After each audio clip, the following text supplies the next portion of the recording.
untuk untuk rujukan kamu semua nanti. So kita akan lihat penduduk di Malaysia bab yang ke-8 dan untuk pengetahuan kamu, penduduk di Malaysia ni terdiri daripada pelbagai kaum dan bangsa, dan mereka tinggal di seluruh pelosok negara. Ya, Eliana, waalaikumsalam. Namun terdapat kawasan yang padat penduduk dan juga kawasan yang jarang penduduk. Jadi kenapa ada kawasan tu dia padat? Padat ni maknanya ramai orang tinggal di situ. Dan kenapa ada juga kawasan yang jarang penduduk? Yang tak ramai. Kenapa ya? Jadi itu yang kita nak pelajari. Baik. So kita akan lihat taburan penduduk merujuk kepada sebaran penduduk. Baik. Cikgu. Ya. Taburan tu apa? Bagus. Taburan penduduk ni maknanya adalah sebaran. Maknanya sebaran penduduk ataupun kita kata kita kata meliputi kita kata sebagai sebaran lah ataupun bertaburan penduduk di Malaysia. Bertaburan maknanya kita kata lokasi-lokasi penduduk di Malaysia. Itu yang dikatakan taburan. Taburan ni sebenarnya berasal dari perkataan tabur. Kamu tahu tabur? Tabur. Betul tahu? Tahu tabur? Kan, kamu ambil. Kamu ambil beras, kamu taburkan di atas meja. So dia akan bertabur. Jadi dia akan ada kat sana, ada kat sana, ada kat sana, ada kat sana, ada kat sini. Jadi itu tabur. Jadi taburan tu maknanya adalah sebaran ataupun taburan penduduk di Malaysia. Itu maksud perkataan taburan. Jadi menurut sumber jangkaan Jabatan Perangkaan Malaysia, anggaran jumlah penduduk pada tahun 2016 adalah 31.7 juta orang. Itu tahun 2016 2016. Sekarang ini untuk pengetahuan kamu, kita punya penduduk adalah lebih kurang 35 juta orang. Kita dah sampai 35 juta penduduk di mana cikgu tahu? Perangkaan Malaysia. Taburan terabok. Ya, betul. Taburan tu terabok lah kan. Baik. So kalau kita nak tahu penduduk Malaysia, bilangan penduduk Malaysia, pada tahun sebagai contoh kalau kita lihat 2000 dianggarkan sebenarnya penduduk kalau ikutkan exactly tahun 2022 ni tak expect lagi, tapi kalau tahun 2021 dianggarkan 33 juta. Wow. Jadi memang penduduk kita ramailah. Senang cerita penduduk kita memang ramai. Jadi tapi dia tak boleh lawan lagi. Tak boleh lawan negara jiran kita iaitu Indonesia. Nak buat perbandingan, Malaysia katakan ada 33 atau 34 juta. Tetapi penduduk di Indonesia ada 222 juta. Jadi maknanya lebih daripada Malaysia. Ya, memang penduduk Indonesia lebih ramai daripada Malaysia. Sebab dia ada 222 juta orang. Penduduk Malaysia baru 34 juta orang. Tapi kalau Indonesia 222 juta orang. Nak lagi ramai lagi ada, iaitu penduduk di negara India. Negara India ada 1,000 juta orang. 1,000 juta itu penduduk di India. Tetapi paling banyak tak. Itu nombor 2 paling banyak. Nombor 2. Nombor 1 ialah siapa tahu? Sarawak. No, penduduk nombor 1. Bukan Sabah. US. Bukan US. Sabah. Bukan. Di dunia. Rusia. Rusia pun bukan. Sebenarnya yang paling ramai ialah China.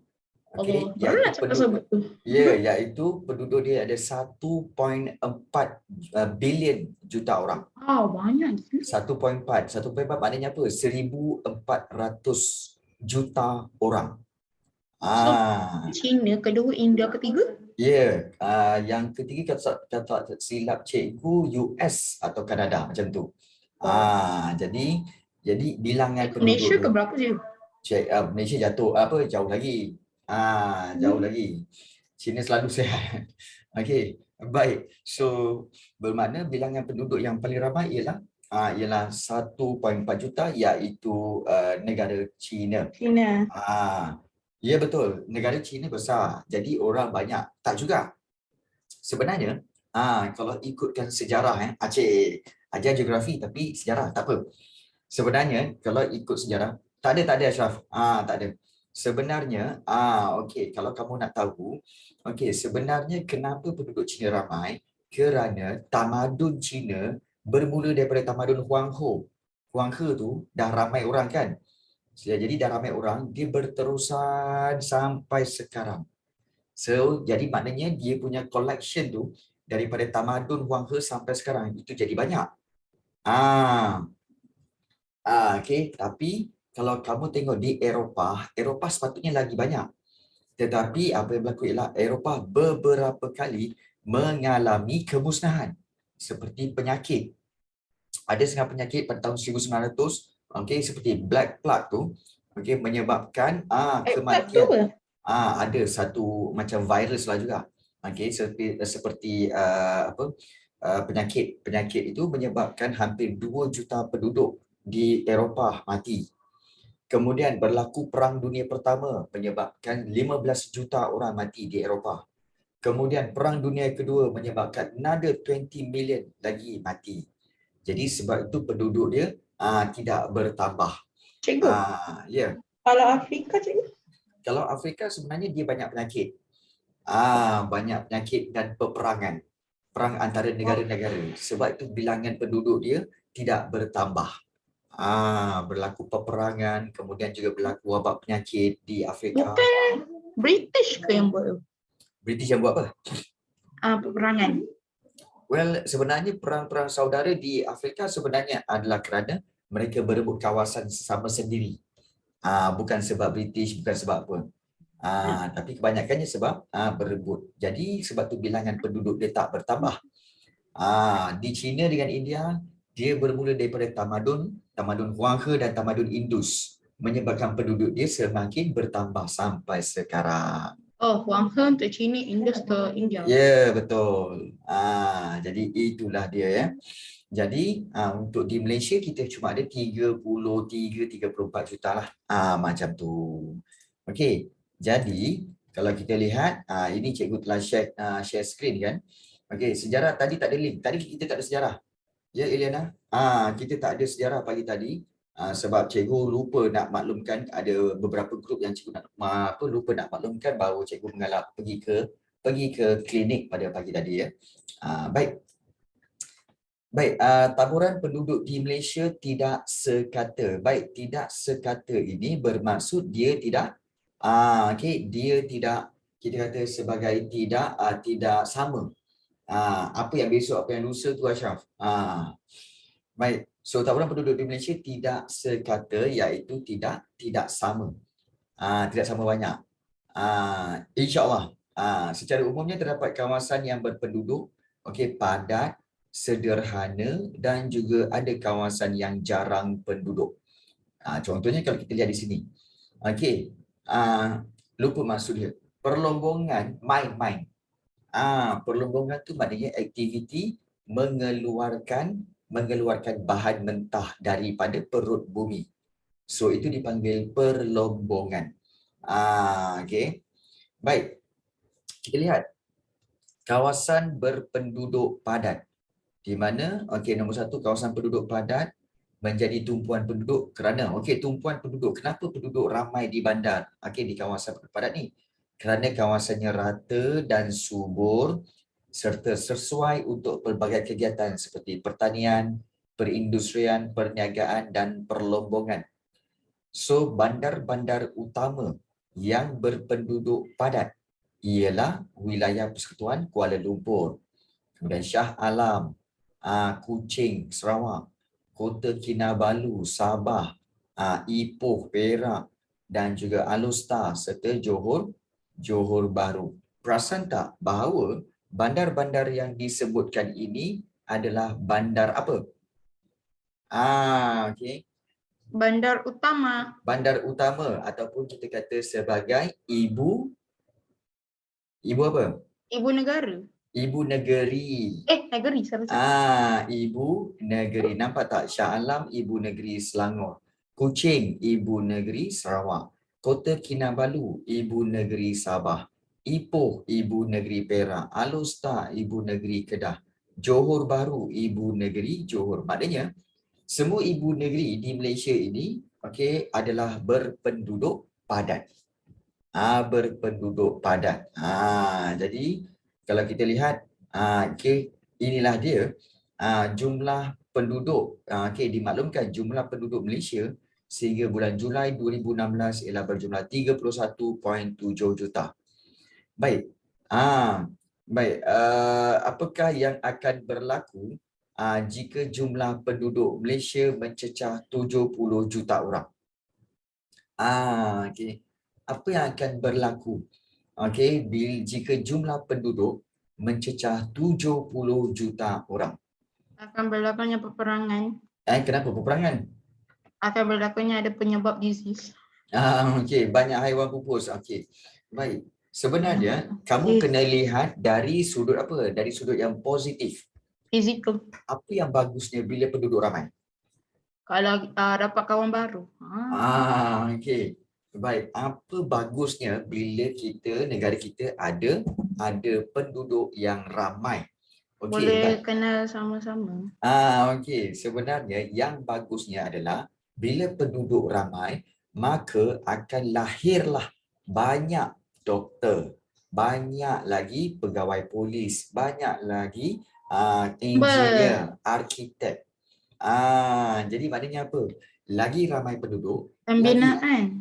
lagi ramailah melahirkan orang-orang yang berkarier tinggi.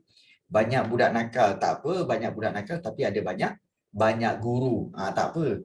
Dia seimbang. Masalahnya banyak budak nakal kan jadi bising pula. Tak apa. Jadi itu paling penting sebenarnya supaya lagi ramailah engineer, arkitek dan juga doktor. Itu kesan dia. Baik. Kalau kamu tengok peta ni, baik. Tengok peta ni, inilah dia. Perasan tak bahawa kalau kita lihat di sini banyak kawasan-kawasan yang padat ini berada di tepi-tepi laut. Yang warna merah tu padat. Yang warna merah tu adalah kawasan-kawasan di pinggir pantai Semenanjung Malaysia. Nampak tak? Tapi tak nampak pantai. Pantai kan kat tepi laut tu. Pinggir pantai lah. Pinggir pantai dan juga kawasan ini memang kita kata sebagai kawasan yang padat penduduk. Macam Penang dan sebagainya. Kalau di pantai timur sama juga. Di kawasan Kota Baru, Kuala Terengganu, Kuantan, nampak tak? Ini kawasan yang padat penduduk. Bermakna di tengah-tengah Semenanjung Malaysia memang kurang padat. Tengah-tengah Malaysia ni kurang padat. Yang padat ialah di pinggir pantai, di pantai timur dan pantai barat Malaysia. Kerana apa? Kita tahu bahawa di pantai barat, di kawasan pantai tepi-tepi tu, terdapat banyak bandar, kemudian kawasan perdagangan dan juga kawasan tempat tinggal. Kawasan tengah-tengah ni, kenapa orang tak ramai tinggal di tengah-tengah? Kerana tengah-tengah ini adalah kawasan berbukit pokau dan juga berhutan serta berpaya. Sebab itu orang tak tinggal di kawasan tengah-tengah. Kena faham ya? Orang tak tinggal di kawasan di bahagian tengah Semenanjung Malaysia.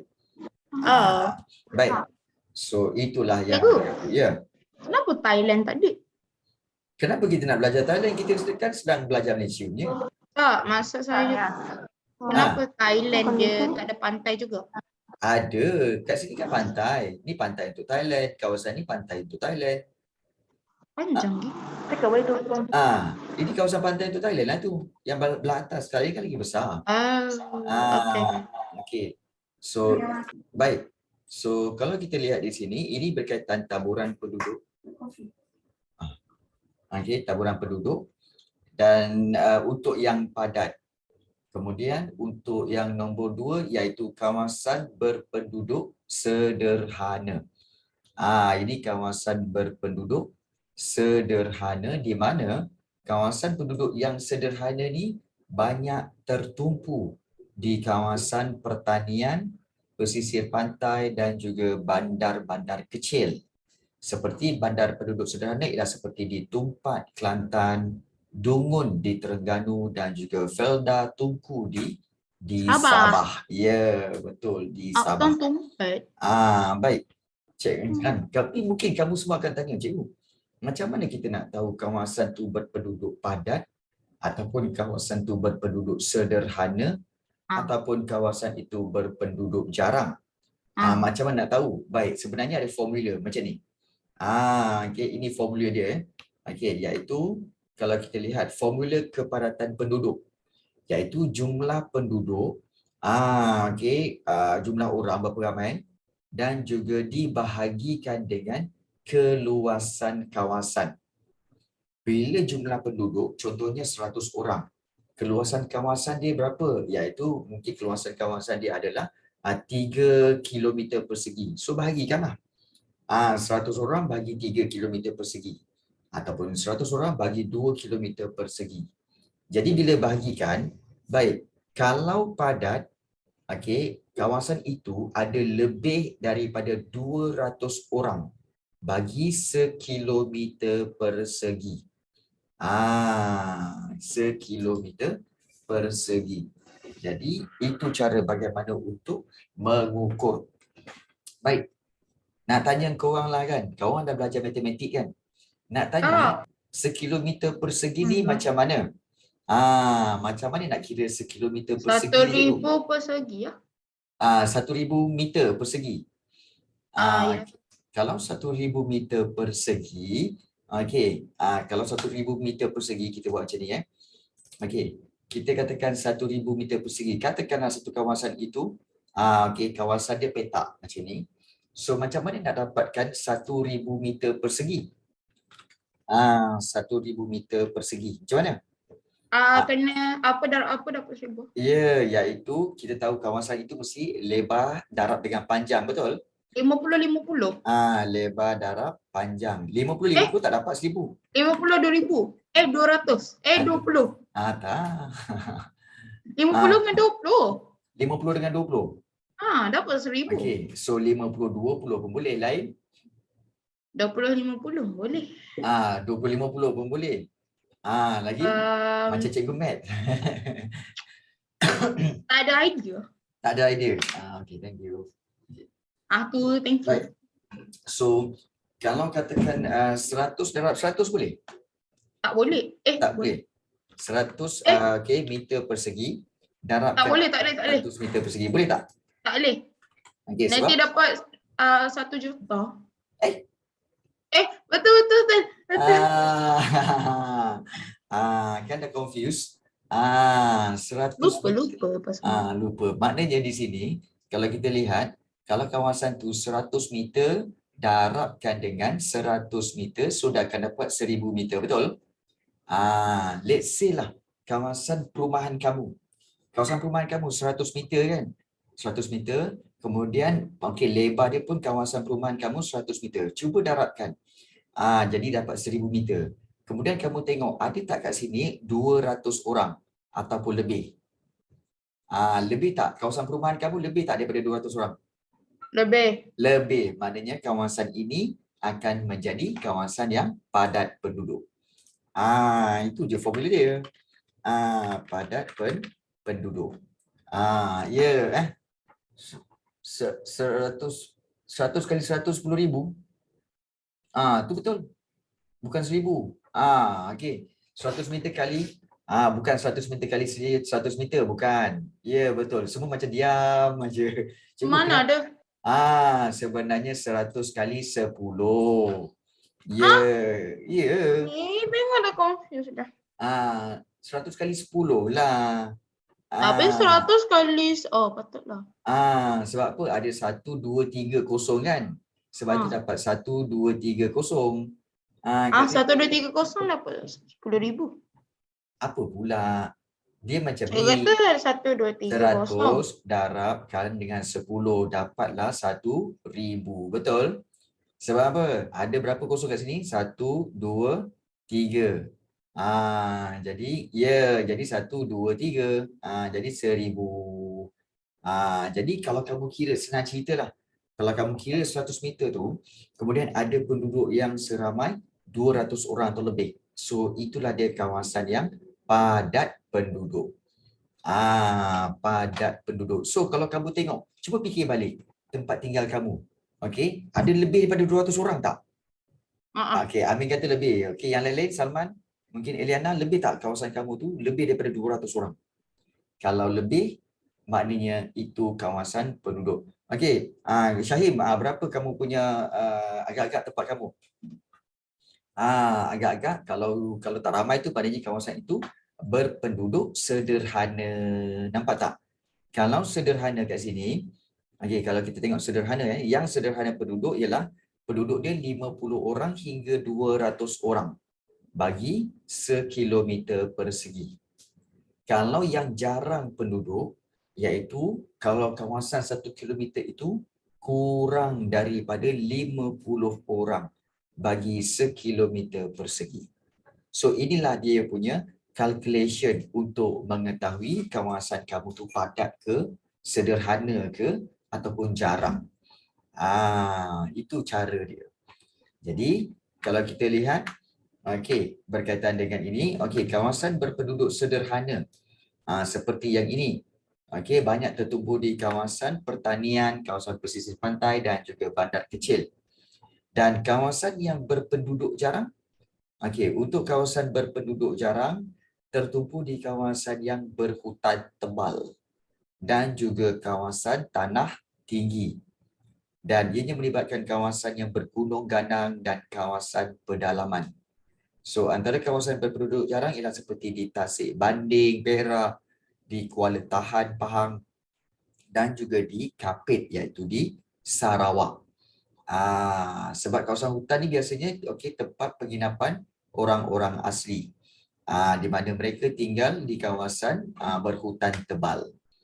Jadi inilah 3 definisi kawasan di Malaysia iaitu berpenduduk. Yang pertama berpenduduk padat, yang kedua berpenduduk sederhana dan yang ketiga berpenduduk jarang. Jadi kalau kita lihat, kalau kita lihat di dalam peta ni pun dah bagi tahu. Dalam peta ini pun telah pun bagi tahu bahawa kawasan yang merah tu itu adalah berpenduduk padat. Seperti kalau kita lihat kawasan berpenduduk padat di mana? Di bandar-bandar seperti di Kangar, di Alor, Georgetown dan juga di Ipoh serta di Shah Alam dan Kuala Lumpur, Seremban, Bandaraya Melaka, Putrajaya, Johor Bahru, Kuantan, Kuala Terengganu, Kota Baru, itu kawasan berpenduduk padat. Kemudian kalau kawasan yang berwarna coklat ni, berwarna coklat ni kan, itu kawasan yang sederhana. Berpenduduk sederhana padat. Iaitu di tepi-tepi kawasan Kelantan ni, tepi-tepi kawasan Kuala Terengganu, dan juga di kawasan pinggir-pinggir di hutan tu, iaitu kawasan di Felda di Pahang. Ada juga di kawasan-kawasan Seremban, juga di Perak. Tetapi yang warna kuning tu, kalau kamu tengok yang warna kuning tu, inilah dia kawasan berpenduduk jarang. Berpenduduk jarang. Maknanya, bilangan penduduk yang ada di kawasan ini, yang warna kuning ni adalah kawasan di antara 0 hingga 50 orang je. Tapi kan, kalau kamu perhatikan betul-betul kedua-dua peta ini, seperti kalau kamu lihat kawasan kedua-dua ni agak-agak kamu perasan tak ada satu kawasan yang berwarna putih sikit? Nampak tak ada kawasan yang berputih sikit yang ini? Nampak tak ni? Nampak tak kawasan ni putih sikit? Ni pun sama. Ni nampak tak? Ada kawasan yang putih sikit ni. Kenapa kawasan ni macam ni cikgu? Ini colour lain ni. Nampak tak perbezaan warna dia? Baik. Okay. Kawasan yang putih tu kemungkinan besar kawasan tu apa tahu? Sangat jarang ataupun sebenarnya tak ada orang. Tak ada orang yang tinggal kat situ. Kenapa tak ada orang? Sebab kawasan ini adalah kawasan bergunung ganang dan berhutan tebal. Jadi langsung tak ada orang. Langsung tak ada orang kat situ. Jadi kawasan tu memang tak ada orang lah. Jadi jangan pergilah. Takut nanti jumpa apa? Jumpa binatang-binatang liar. Tak ada orang nak masuk sebab dia berhutan tebal. Berhutan yang tebal. Itu maksud dia. Jumpa makhluk liar pun boleh. Okey, pun boleh. Makhluk liar. Baik. Okey, di sini kalau kita lihat, ini ada serupa juga di Sabah dengan Sarawak. Sabah di Kota Kinabalu atau Padat. Dan di sini ada Sandakan. Okey, Sandakan juga. Sandakan Sabah. Ya, kemudian di tepi-tepi ni kawasan sederhana padat dan di kawasan seluruhnya di Sabah adalah kawasan berpenduduk jarang. Berpenduduk jarang. Sama juga macam di Sarawak. Kalau kita lihat di Sarawak, sama juga, okey, berpenduduk padat di kawasan Kuching. Kemudian juga di kawasan sini iaitu kawasan Sibu. Okey. Dan juga di sini iaitu Bintulu. Bintulu ke? Miri. Bintulu. Miri. Ini Miri. Bintulu dekat apa tu? Brunei Yalah, Bintulu dekat ya, sangat jarang. Ya, betul. Okey. Dan ada satu kawasan yang warnanya agak lain sikit juga di Sarawak, iaitu yang mana? Dekat sini. Ni nampak ni. Okey, kawasan yang sikit ni. Okey, kawasan yang sikit ini, ya, ini juga kawasan yang langsung tak ada orang. Kenapa dia langsung tak ada orang, cikgu? Sebab kawasan itu juga adalah kawasan hutan tebal. Dan dia adalah sebahagian daripada hutan simpan. Hutan ni besar tau. Hutan simpan, dia besar kat sini. So termasuk kawasan hutan di Brunei dan juga kawasan hutan di Sarawak. So tak ada orang tinggal kat situ. Langsung tak ada orang. Tu tempat apa cikgu? Tempat mana? Yang cikgu bulat tu lah. Itu kawasan hutan lah, hutan. Dan kawasan yang bulat tu maknanya, ya, hutan simpan. Ada hutan simpan tu maknanya hutan yang kamu tak boleh masuk langsung. Ada. Kawasan itu bertujuan untuk apa? Untuk memelihara dan melindungi melindungi binatang-binatang liar dan juga tumbuh-tumbuhan di sana. Tu kalau tempat tu masuk oleh manusia masuk tempat itu, mulalah nak tangkap binatang lah, nak ambil pokok-pokok lah. Jadi sebab itu jadikan dia hutan simpan. Ya. Kalau saya tengok dekat YouTube kan, ada ke wujud ke ikan piranha? Memang wujud. Oh my god. Memang wujud. Dia tinggal kat mana ikan piranha sebenarnya? Kalau nama ikan tinggal kat mana? Tahu lah ikan piranha tu selalunya ada kat mana? Baik. Okey, itu soalan-soalan umum tu. Baik, sebenarnya yang macam Amin tanya iaitu soalan tentang ikan piranha. Baik, ikan piranha tu memang ada dan dia banyak tinggal di sungai sungai di Brazil iaitu sungai Amazon. Sungai Amazon, dan sungai Amazon tu adalah sungai yang kita kata paling besar lah. Paling besar di dunia, dan sungai itu memang memiliki binatang-binatang liar seperti kat situ juga banyak binatang seperti anaconda, ular yang besar, ular terbesar di dunia adalah ular anaconda.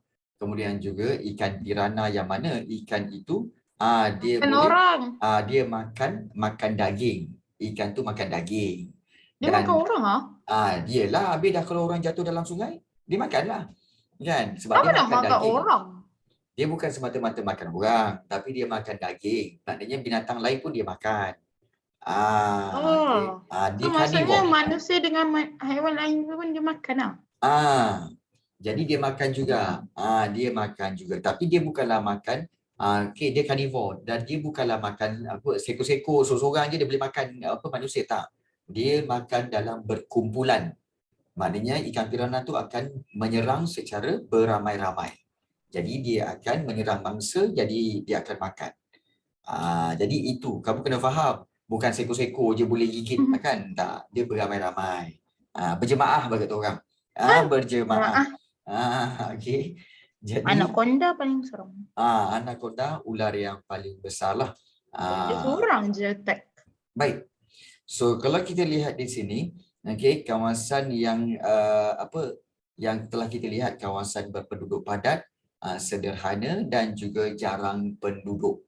Jadi kalau kita lihat, apakah faktor-faktor yang mempengaruhi taburan penduduk di Malaysia?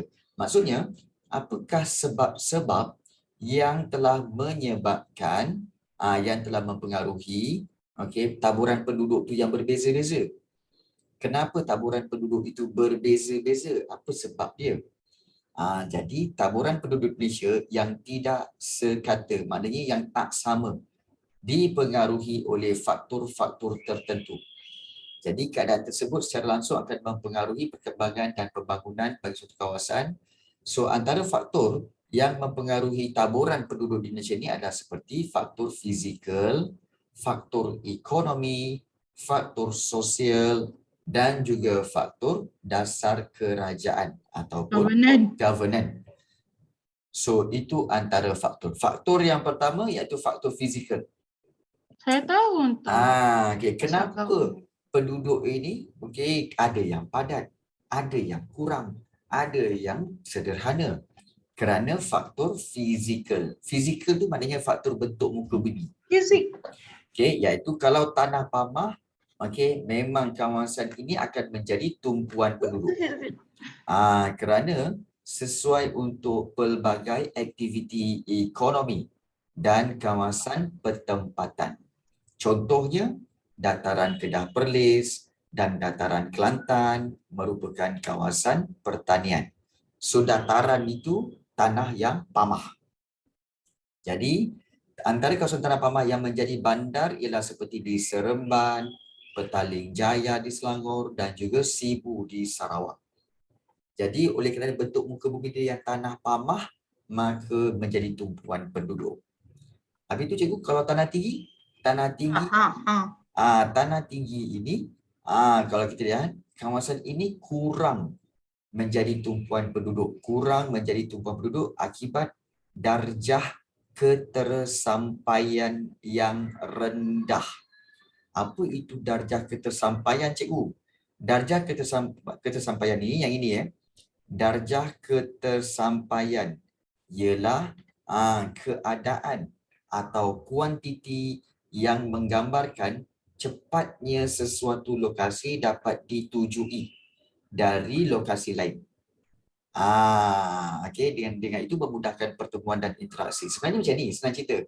Darjah ketersampaian ini bermaksud berapa senang nak sampai tempat tu. Kalau senang nak sampai tempat itu, maka darjah ketersampaian dia tinggi.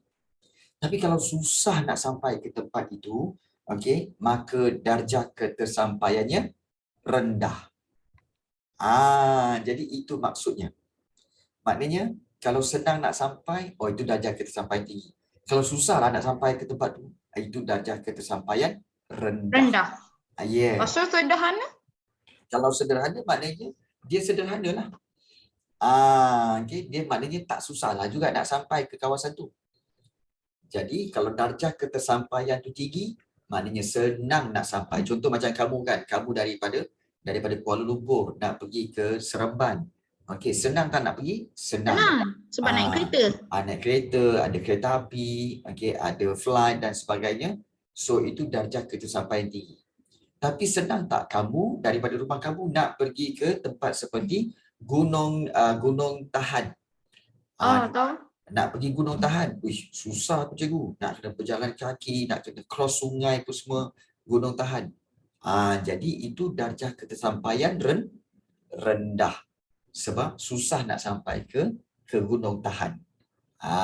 Jadi itu maksud darjah ketersampaian. Senang atau susah nak sampai? Senang cerita. Jadi 50-50 sederhana ya. Baik. Kalau kita lihat, kawasan tanah tinggi, kawasan kediaman, kenapa orang tak ramai buat rumah di kawasan tanah tinggi? Kerana kawasan Memerlukan kos kediamannya sukar dibina. Dan kos memerlukan kos yang tinggi. tinggi. Kerana bentuk muka buminya Tidak tidak rata. rata. So, kawasan berpenduduk jarang ni melibatkan kawasan banjaran-banjaran Malaysia.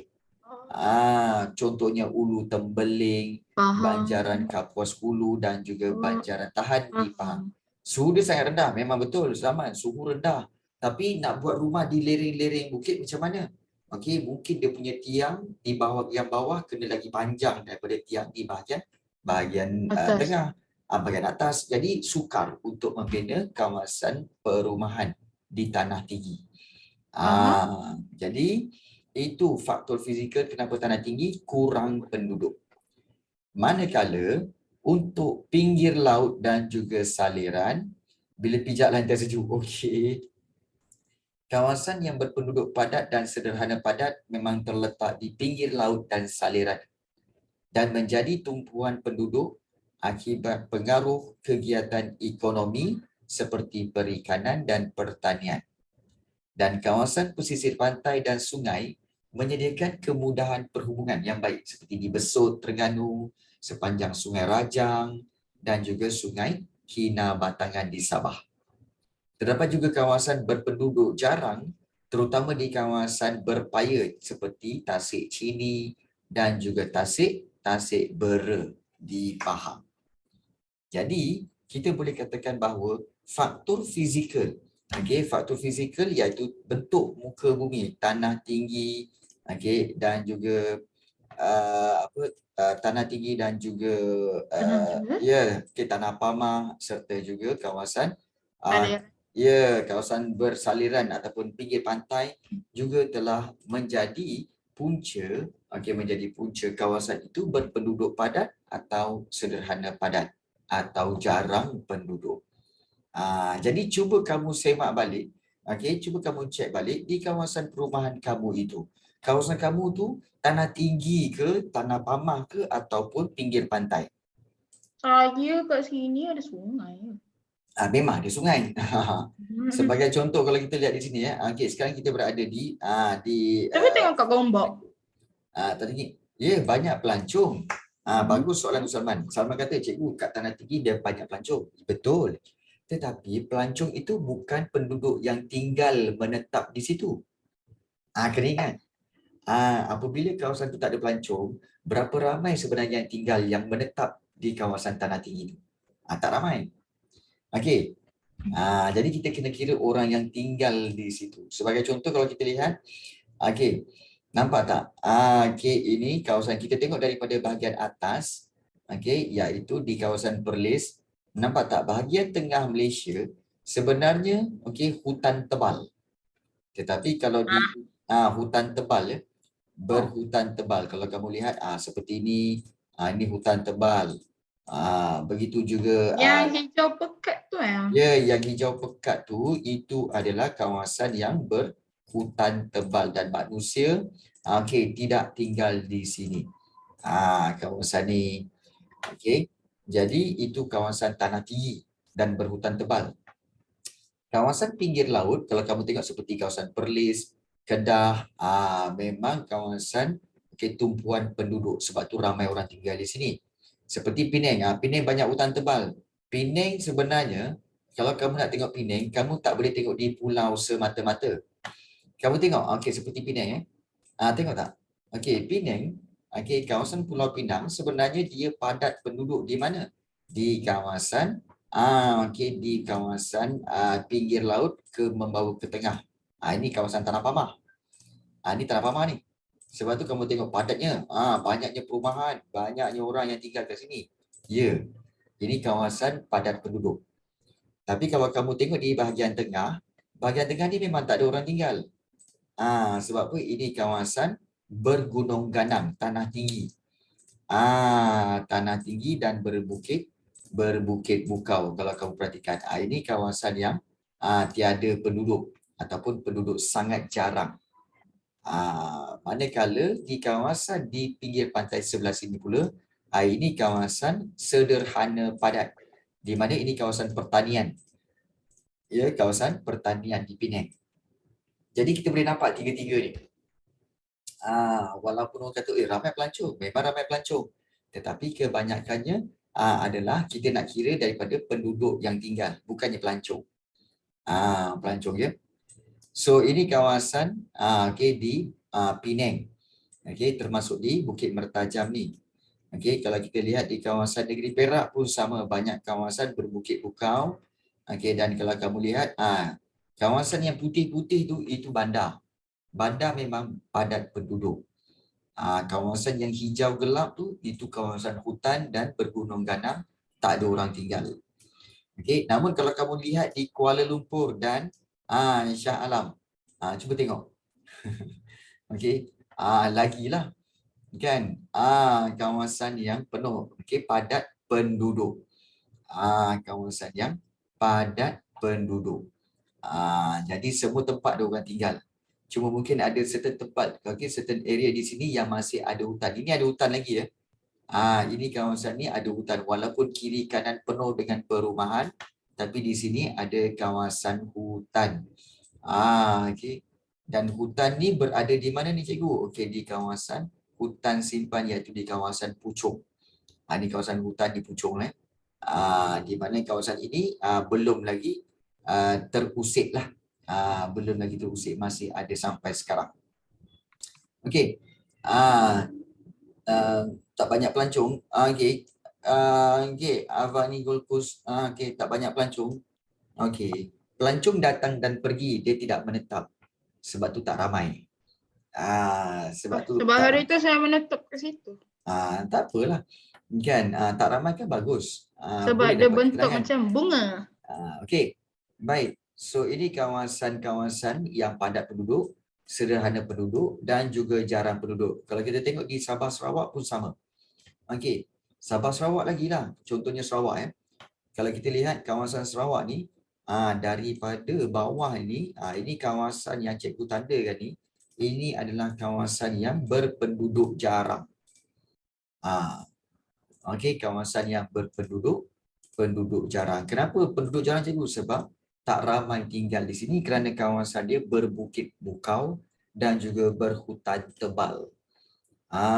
Berhutan tebal. Jadi kalau di Sarawak kebanyakannya tinggal di pinggir-pinggir laut. Di tepi-tepi ni, ini memang ramai penduduk.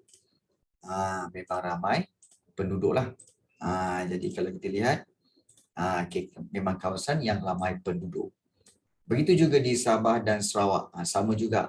Di pinggir pantai, pinggir laut, ramai penduduk, dan kawasan tengah adalah kurang penduduk. Jadi inilah dia taburan penduduk di Malaysia kerana faktor fizikal. Yes, begitulah itu sebenarnya. Baik, ada soalan nak tanya? Ada cikgu. Cikgu rumah kau. So ada